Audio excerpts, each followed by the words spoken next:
Doctor ते IAS कळवणच्या Sayali Pawar यांची प्रेरणादायी यशोगाथा। कुमारी डॉक्टर सायली भिका पवार यांची केंद्रीय लोकसेवा आयोगाच्या नागरी सेवा परीक्षेत भारतीय प्रशासकीय सेवा IAS पदासाठी निवड झाल्याबद्दल त्यांची कळवण येथील शिवतीर्थ इथं भेट घेत शालेय शिक्षण मंत्री नामदार दादाजी भुसे यांनी त्यांचा सत्कार केला। जिद्द चिकाटी आणि योग्य नियोजनाच्या बळावर कोणत्याही महागड्या कोचिंग शिवायही UPSC सारख्या कठीण परीक्षेत यश मिळवता येते, हे कळवण तालुक्यातील कन्या डॉक्टर सायली पवार यांनी सिद्ध करून दाखवले।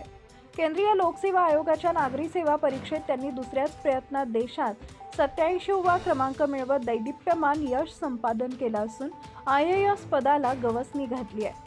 डॉक्टर सायली पवार यांनी 2024 साली बंगळुरू येथून 74% गुणांसह MBBS पदवी प्राप्त केली। वैद्यकीय क्षेत्रात करिअरच्या अनेक संधी उपलब्ध असतानाही प्रशासन क्षेत्रात काम करण्याची तीव्र इच्छा असल्यामुळे त्यांनी UPSC सारख्या अत्यंत स्पर्धात्मक आणि आव्हानात्मक परीक्षेची वाट निवडली।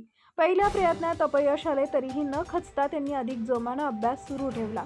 MBBS पदवीचा भाग म्हणून शासकीय रुग्णालयातील इंटर्नशिप व वैद्यकीय सेवा सांभाळत असतानाच त्यांनी UPSCची परीक्षेची तयारी सुरू ठेवली आणि आपली मेहनत, शिस्त व सातत्याच्या जोरावर हे यश मिळवले।